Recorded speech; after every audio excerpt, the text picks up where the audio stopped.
یا رب العالمین ہمارے دلوں کو نفاق سے پاک کر دے، اے اللہ ہماری زبانوں کو جھوٹ سے پاک کر دے، اے اللہ ہمارے عمل کو ریا سے پاک کر دے، اے اللہ ہماری آنکھوں کو خیانت سے پاک کر دے۔ تو اتنا بریک بین ہے، تو اتنا تو علیم و خبیر ہے کہ تو میری آنکھوں کی خیانت کو بھی جانتا ہے کہ میں کس آنکھ سے کسی کی بیٹی کو دیکھ رہا ہوں، کس کے مال کو دیکھ رہا ہوں، کس کے گھر کو، کس کی گاڑی کو دیکھ رہا ہوں۔ اللہ مجھے آپ سب کو وسعت قلب عطا فرمائے، اللہ ہمیں دین اسلام کی سمجھ عطا فرمائے۔ واللہ اللہ تعالیٰ کی نبی صلی اللہ علیہ وسلم کی حدیث ہے، جب اللہ کسی سے بھلائی کا ارادہ فرماتے ہیں تو اللہ اس کو دین اسلام کی سمجھ عطا فرماتے ہیں۔ پہلے دعا میں ہاتھ اٹھانے سے پہلے مانگا کرو اللہ دین اسلام کی سمجھ۔ واللہ جس کو دین کی سمجھ آ گئی اس کی دنیا بھی اور آخرت بھی سمجھ جائے گی۔ میرے بھائی صدام نے یہاں نہیں رہنا، واللہ آج ہیں کل نہیں ہے، آج کسی کا پڑا ہے کل کوئی میرا پڑے گا، کوئی کہ زیادہ سے زیادہ یہ کہے گا یار، کوئی کہے گا بڑا اینج سی تو کوئی کہے گا بڑا اینج سی، یہی ہے نا۔ لیکن ساتھ کیا جائے گا؟ تین چیزیں ساتھ جاتی ہیں، ایک قبر میں رہ جاتی ہے، دو واپس آ جاتی ہیں، اولاد اور مال اور عمل۔ میں اس چیز کے لیے اس گھر کی پرواہ کر لوں جس گھر میں میں نے سدا رہنا ہے، وہ ہے قبر۔ واللہ قبر کا اندھیرا، اللہ اکبر کبیرہ، قبر کی عظمت، قبر پہلی سیڑھی ہے، جو یہاں سے نکل گیا یہ پہلا پرچہ ہے، جو اس سے نکل گیا۔ اللہ کے نبی صلی اللہ علیہ وسلم ہر نماز کے اندر تشہد کے اندر یہ دعا لازم مانگتے، اللہم انی اعوذ بک من عذاب القبر واعوذ بک من عذاب الجہنم واعوذ بک من فتنۃ المسیح الدجال واعوذ بک من فتنۃ المحیا والممات، اللہم انی اعوذ بک من المأثم والمغرم۔ اے اللہ میں تیری پناہ میں آیا قبر کے عذاب سے، اللہ دوزخ کی عذاب سے میں تیری پناہ میں آیا، اللہ مسیح الدجال کے فتنے سے میں تیری پناہ میں آیا۔ آج تو ہم شعبدہ دیکھ کر اپنا ایمان دے بیٹھتے ہیں جھوٹے پیروں کو کہ کوئی تھوڑا سا کرتب دکھاتا ہے تم سمجھتے ہو کہ یہ بہت بڑا پہنچا ہوا ولی ہے۔ تو دجال تو آئے گا قحط سالی میں آئے گا، جب ہر طرف قحط ہوگا، وہ آ کر منہ سے بولے گا بارش ہو جائے، فصل اگ جائے، اس وقت کیا بنے گا ہمارا؟ اس وقت کیا بنے گا؟ یہاں تو ہم چٹکی مارتا ہے وہ یہاں نمک رکھا اور چینی بنا دی، یہ تو سب بغیرتی ہے، شعبے بازی ہے، یہ تو جھوٹ ہے۔ تیرے گھر میں آیا جھوٹ موٹی کا خبیث اپنے پاس سے سب کچھ کرتا ہے، تیرے دماغ میں ڈالتا ہے دیکھو میں نے تمہارے گھر سے تعویذ نکال دی ہے۔ یہ جھوٹ ہے، 100% جھوٹ ہے۔ جو بے کسوں کو، جو بیچارے مصیبت زدہ ہوتے ہیں، جو ان کے ساتھ فراڈ کرتا ہے، اس سے بڑا حرام زادہ کون ہے؟ اس سے بڑا ظالم کون ہے؟ ایک پہلے جنات سے مرے ہوئے ہیں، وہ جا کر تیرے گھر سے تعویذ نکال دوں، کیلیں ٹھوک دوں، یہ کر دوں، وہ کر دوں، ہے جی، یہ دھوکہ دے رہا ہے اس کو۔ پھر اللہ تعالیٰ کی پکڑ میں وہ بھی آتا ہے، پھر وہ بیچارہ تو وہ تو بیچارہ مرا، وہ کہتے ہیں ڈوبتے کو تنکا کا سہارا۔ شعبدوں پر اپنا ایمان مت لاؤ، یہ شیطان، یہ دجال کے فتنوں میں سے فتنہ ہے، یہ شعبدے بازی، یہ جادوگری۔ وہ جادوگری بھی کرے گا نا، یہاں ہوگا امریکہ میں بھی ہوگا۔ اللہ کے نبی صلی اللہ علیہ وسلم نے پناہ مانگی، اللہم انی اعوذ بک من فتنۃ المسیح الدجال۔ نبی صلی اللہ علیہ وسلم نے فرمایا کوئی نبی ایسا نہیں گزرا جس نے دجال کے فتنے سے پناہ نہ مانگی ہو۔ آپ پناہ مانگتے ہیں، یہ دجالی فتنے ہیں۔ کوئی اٹھ کر نبی کا نبوت کا دعویٰ کر رہا ہے، کوئی امام مہدی کا دعویٰ کر رہا ہے، کر رہے ہیں نا، کوئی کچھ کر رہا ہے۔ آج جادوگروں کو تم ولی اللہ مانتے ہو، جو تمہارے سامنے جادوگری دکھاتے ہیں، تم کہتے ہو یار کمال ہے جی، میں اس کو گیا مینو دیکھ دے سار میرا سارا کچھ دس دیتا، ایسا ہے نا، ہے نا؟ بالکل۔ اللہ کی قسم یہ شیطان ہے، یہ شیطان ہے، یہ نہیں ہو سکتے۔ کیوں کہ نبی پر تو وہی آئے تو نبی کو پتہ چلے صلی اللہ علیہ وسلم۔ یہ تو تمہارے جن سے پوچھ رہا ہے، جو تمہارے ساتھ اللہ نے پیدا کیا ہے، پیدائش کے وقت جو تمہارے ساتھ تھا، یہ تمہاری ہسٹری جانتا ہے، وہ اپنے شیطان کے ذریعے اس شیطان سے بات کر کے تیری ساری ماضی کو جانتا ہے۔ تو نے یہ کیا، تو نے یہ کیا، تو نے فلاں وقت یہ کیا، تمہاری پاکٹ میں یہ ہے، جو تو جانتا ہے وہ جانے گا۔ حضرت عمر اس طرح آزماتے تھے نا۔ آپ کو ایک فارمولہ بتاتا ہوں ایسے آدمیوں کو زیر کرنے کا، جرت پیدا کرو۔ حضرت عمر سامنے ایک لے کر آئے نا کسی کاہن کو، یہ کاہن بولتے ہیں ان کو، بولا جی عمر بڑا زبردست یہ بندہ ہے، یہ بندے کی دل کی باتیں بتا دیتا ہے۔ حضرت عمر رضی اللہ تعالیٰ نے بلایا اس کو، پیچھے ہاتھ کیا، کنکریاں اٹھائیں گن کر۔ اب عمر جانتے ہیں نا کہ یہ کنکریاں میں اٹھا رہا ہوں، پھر گنا بھی انہوں نے۔ اب مجلس میں بولتے ہیں بتاؤ بھائی میری مٹھی میں کیا ہے، یہ فارمولہ سکھا رہا ہوں آپ لوگوں کو، سب کو سیکھ جاؤ، ایسے لوگوں کو ذلیل مجلس میں کر سکتے ہو تم۔ حضرت عمر رضی اللہ تعالیٰ نے ایسے مٹھی کی، اس کو پوچھتے ہیں کہ کیا ہے اس کے اندر، کہنے لگا اس میں کنکریاں ہیں. کتنی ہیں؟ جتنی تھی وہ بتایا 100%. یہ اتنی ہیں، گنا تو اتنی تھی. ٹھیک، بتاؤ یہاں ایمان کی حالت کیا رہتی ہے؟ ڈولتا ہے نا بندہ. پھر پیچھے مٹھی لے کر جاتے ہیں، پھر کنکریاں اٹھاتے ہیں لیکن گنتے نہیں. پھر بتاؤ اس میں کیا ہے؟ تو کہتا ہے کنکریاں. کتنی ہیں؟ کہتا ہے نہیں بتا سکتا. یہ ہے فارمولا. یہ نبی صلی اللہ علیہ وسلم کے ساتھ بھی ایک واقعہ ہے. ایک تھا وہ آپ کے دور میں، صاف ابن سیاد اس کا نام تھا. کیا نام تھا؟ صاف ابن سیاد. وہ یہ کہن طاقت، اس کو کہن بولتے ہیں، جادوگر بولتے ہیں، جو شیاطین کے ذریعے یہ سب کچھ کرتے ہیں. تم ان کو ولی مان لیتے. وہ کہتے، آپ نے فرمایا تم کیا کرتے ہو؟ آپ دعوت دینے جاتے ہیں، وہ کہتا ہے تم کیا ہو جو میں ہوں؟ آپ نے فرمایا کیا تمہیں؟ کہتا میں تو وہ دیکھتا ہوں جو تمہارے ساتھ ہے. میں تو سمندر پر تختے کو دیکھتا ہوں. آپ نے فرمایا سمندر پر تو تختہ جو ہے شیطان کا ہے. مطلب میں تمہارے دل کی بات جانتا ہوں. یہ نبی سے چیلنج کر رہا ہے، نبی کو صلی اللہ علیہ وسلم.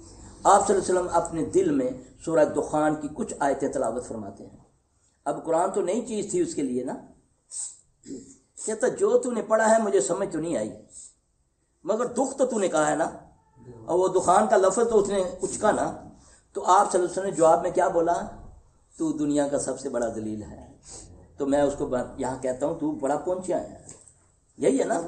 جاؤ جا کر انڈیا میں دیکھو، ہانگ کانگ میں دیکھو، دوسرے ملکوں میں جا کر دیکھو، ایسی ایسی چیزیں دکھاتے ہیں تم تصور نہیں کر سکتے ہو.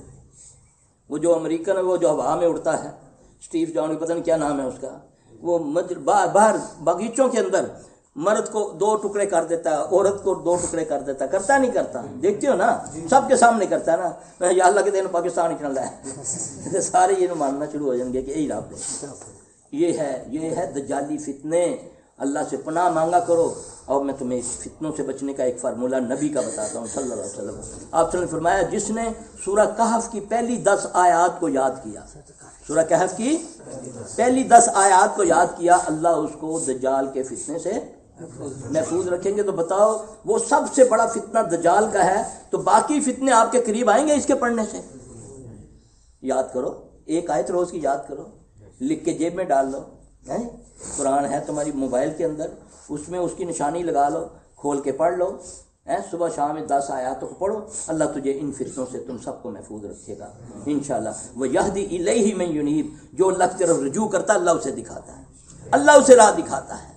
تو اللہ تعالیٰ ہمیں اپنی طرف رجوع کرنے کی توفیق عطا فرمائے. اللہ ہمیں ہماری کمیاں کوتاہیاں معاف فرما کے اللہ ہماری اولادوں کو ہماری آنکھوں کی ٹھنڈک بنا دے. اللہ ہمیں متقیوں کا امام بنا دے. اللہ سے دعا مانگا کرو، یہ دعائیں ہیں والدین کے لیے مانگا کرو. دعا ہی تو مومن کا سب سے بڑا ہتھیار ہے. اور تم پیسے دے دے کے دعائیں کرواتے ہو، کدے پیسے دے کے بھی دعائیں قبول. دعا تو ہوتی اندر سے تڑپ سے. کسی کو دیکھو تڑپتا ہوا، تیرا باپ کچھ بھی نہیں لگتا، پھر بھی کہہ دو یا اللہ تکلیف دور کر دے. پھر دیکھو تجھ پر اللہ کا فضل کتنا ہوتا ہے. کسی کو تکلیف میں دیکھ کر دعا ہی کر دو. ہم نے تو اپنی بھی مانگنی چھوڑ دی، اپنے لیے بھی ہم نے رکھے ہوئے ہیں. فلاں کو جاسا ایتھے اس دا نوٹ واڑ سا ٹپٹ دے تلے تے سرکار وہ بھی دعا انج کردا ہے، انج کردا ہے تاکہ جو تو آوے جھولی چ آوے، میری اس نہ کچھ جاوے. ایسے ہی ہے نا. نبی صلی اللہ علیہ وسلم تو اس طرح دعا کرتے تھے. دعا زندوں کو کہہ سکتے ہیں، ایک دوسرے کے دعا کرا کرو، لیکن خود بھی تو کرو نا یار. تیرا بھی تو رب ہے نا، تیری بھی رگے یاد کے قریب ہے نا. جی اپنے گناہوں کی معافی مانگ کے کوئی نیک عمل اللہ کے لیے کر کے اس کو وسیلہ بنایا کرو نا. کہ اللہ یہ میں نے اس غریب کی مدد کی ہے خالص تیری خاطر، اس بیوہ کے گھر میں نے توڑا دیا ہے آٹے، اس لیے کہ اللہ تو مجھ سے راضی ہو جائے. اللہ اس کو قبول کر. پہلے التجا کرنی ہے، پہلے منت کرنی ہے اللہ، پھر اللہ میری اس نیکی کو قبول کر. اگر تو نے اس کو قبول کر لیا تو اللہ میرے بچے کو شفا دے، اللہ میرے گھر پہ رحم کر دے. یہ ہے اللہ کو منانے کے طریقے. یہ نہیں کہ مزار تے جا کے تمال پاؤ تے بابا قوالی چ کہندا جڑا تمال نہ پاوے اور ایمان ہوئے، نعوذ باللہ. ہے نا ایسی قوالیاں بنی. استغفر اللہ. یہ اسلام ہے. اللہ مجھے آپ کو دین اسلام کی سمجھ عطا فرمائے. اللہ اکبر. سبحانک اللہم و بحمدک اشہد لا الہ الا انت استغفرک و اتوب الیک. امام بخاری رحمۃ اللہ علیہ ایک واقعہ لکھتے ہیں اپنے کسی بڑے کا. یہ چھوٹی باتیں ہیں، نبی کی باتوں کو آزمانے کی کوشش نہ کرنا. جا کر بخاری شریف میں واقعہ ہے. فرماتے ہیں کہ ایک استاد تھے بہت بڑے، بہت محترم لیکن شاگردوں کو کبھی انہوں نے اپنا چہرہ نہیں دکھایا تھا، چہرہ ہر وقت ڈھانپے رکھتے تھے۔ گزرتا گیا وقت، ایک شاگرد بڑا ہی ان کا ہونہار شاگرد، بڑا پیار کرنے والا، ضد میں آ گیا کہ شیخ آپ سب کہتے ہیں کہ آپ کا کبھی کسی نے چہرہ نہیں دیکھا، آپ میں نے نہیں چھوڑنا، آج آپ کا چہرہ دیکھ۔ اس نے بیٹا نہ دیکھو، بس ایک نصیحت کرتا ہوں کہ نبی کی بات کو کبھی آزمانے کی کوشش نہ کریں۔ جتنا بندہ علم والا ہوتا ہے نا اتنا زیادہ اس کی پکڑ ہوگی۔ قرب قیامت کے نبی صلی اللہ علیہ وسلم جو نشانیاں بتائی نا، اس میں آپ نے یہ بھی فرمایا کہ سرخ رنگ کی آندھی ہوگی۔ یہ ذرا طویل حدیث ہے، 10 نشانیاں بتائی قیامت کی۔ سرخ رنگ کی آندھی ہوگی اور پیلے رنگ کے سانپ کبار علماء کی گردنوں کو جکڑ لیں گے، بڑے علماء جو اپنے آپ کو کہتے ہیں، کیونکہ وہ لوگوں کو حق نہیں بتاتے، اپنے پیچھے لگاتے تھے۔ یہ نبی کی حدیث ہے صلی اللہ علیہ وسلم، آپ کی باتیں حق، کیونکہ آپ جو فرماتے ہیں اللہ کی وحی سے بتاتے ہیں۔ انہوں نے آخر ضد کی شاگرد نے، تو انہوں نے بولا پھر بیٹا ایک بات میری یاد رکھنا، نبی علیہ السلام صلی اللہ علیہ وسلم کی کبھی بات کو آزمانا نہ۔ کہتا میں نے پڑھ رکھا تھا، پڑھاتا تھا، پڑھا بھی تھا، پڑھاتا بھی تھا کہ امام سے پہلے پہل نہ کیا کرو۔ ہم تو یہ ہوتا ہے نا، امام سجدے میں بعد میں جاتا ہے، ہم پہلے چلے جاتے ہیں، وہ سر پہلے اٹھاتا ہے، وہ بعد میں اٹھاتا ہے، ہم پہلے کھڑے ہو جاتے ہیں، ہے نا ایسا؟ تو حدیث میں ہے کہ ہو سکتا ہے کہ اس کا سر گدھے کا بنا دیا جائے۔ کہتے جب انہوں نے رومال کھولا تو ان کا چہرہ گدھے کا بنا ہوا۔ یہ بخاری میں واقعہ لکھا ہوا۔ ان کو مت، جو کہہ دیا، کہنے والا دیکھو کون ہے، ایمان کس کو کہتے ہیں؟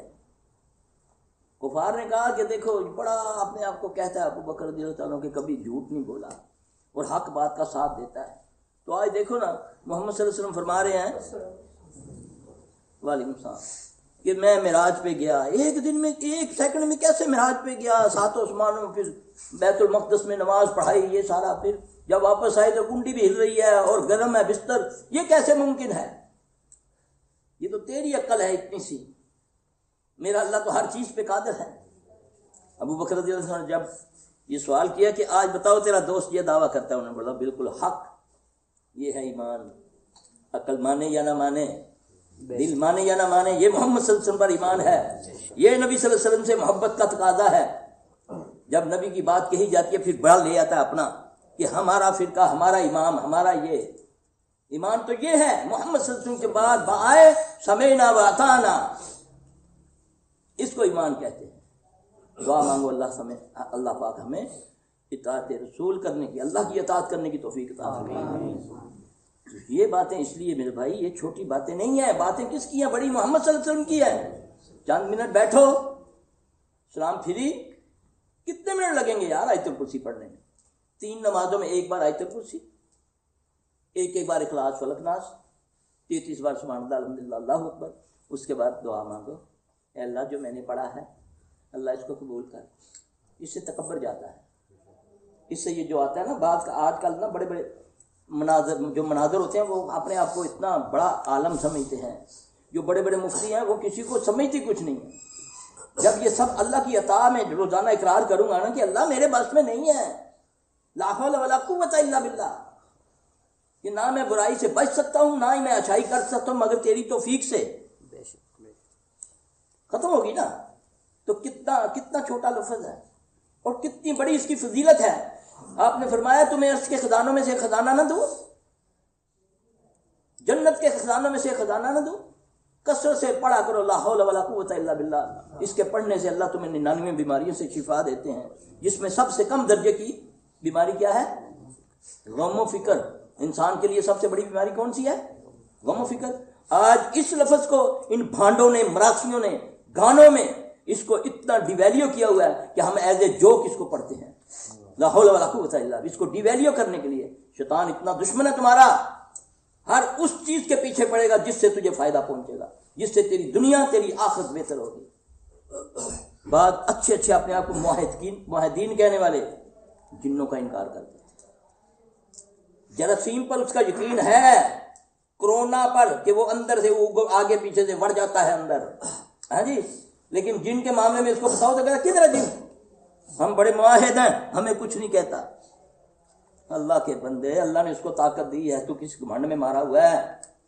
اس نے، اللہ نے کہا ہے، نبی صلی اللہ علیہ وسلم نے فرمایا کہ یہ تمہارے اندر اس طرح دوڑتا ہے جیسے خون گردش کرتا ہے، یہ آگے سے پیچھے سے اوپر سے نیچے سے آتا ہے۔ نبی صلی اللہ علیہ وسلم پناہ مانگتے ہیں، فجر کی سنتوں کے بعد آپ دعا پڑھتے نہیں، اللہم اجعل فی قلبی نورا فی سمعی نورا وعن یمینی نورا وعن یساری نورا وفوقی نورا وتحتی نورا وامامی نورا وخلفی نورا وجلی نورا فی لسانی نورا وسبی نورا ولحمی نورا ودمی نورا وشعاری نورا وبشری نورا۔ نبی صلی اللہ علیہ وسلم یہ دعا مانگتے ہیں، اے اللہ میری آنکھوں میں نور کر دے، میرے کانوں میں نور کر دے، میرے دائیں نور کر دے، میرے بائیں نور کر دے، میرے آگے نور کر دے، میرے پیچھے نور کر دے، میرے اوپر نور کر دے، میرے نیچے نور کر دے، میرے گوشت میں نور کر دے، میری ہڈیوں میں، میرے خون میں، میرے بالوں میں، میرے چہرے میں، اے اللہ میرے جسم میں نور کر دے۔ یہ نبی صلی اللہ علیہ وسلم دعا مانگا کرتے ہیں فجر کے بعد، سنتوں کے بعد یہ دعا پڑھا کرتے ہیں۔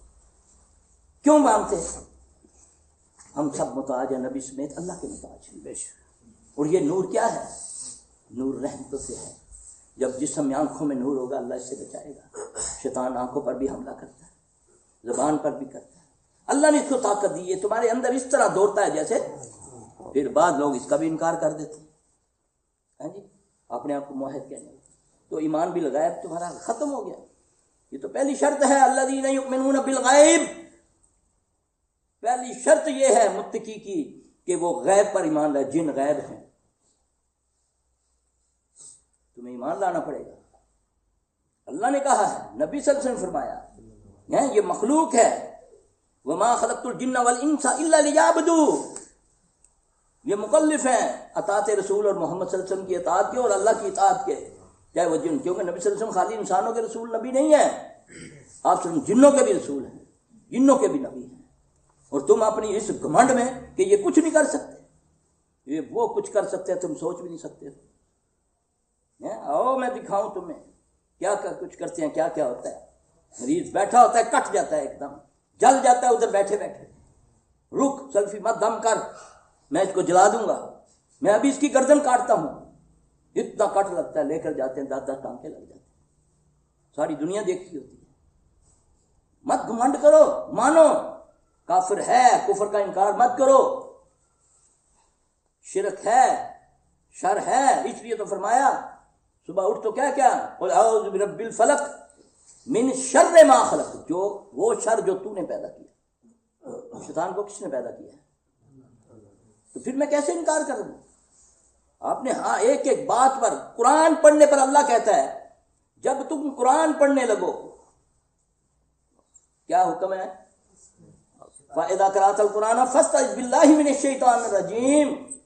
قرآن سب سے اول ترین کام ہے، دنیا میں سب سے بہترین کام قرآن کا پڑھنا اور پڑھانا۔ تو اللہ کیا کہتا ہے؟ جب تم قرآن پڑھنے لگو تو کیا کرو؟ فَاسْتَعِذْ بِاللَّهِ مِنَ الشَّيْطَانِ الرَّجِيمِ، اللہ کی پناہ میں آ جاؤ شیطان رجیم سے۔ إِنَّهُ لَيْسَ لَهُ سُلْطَانٌ عَلَى الَّذِينَ آمَنُوا وَعَلَىٰ رَبِّهِمْ يَتَوَكَّلُونَ، اس کا زور اس پر نہیں چلتا، یہ میرا رب کہہ رہا ہے۔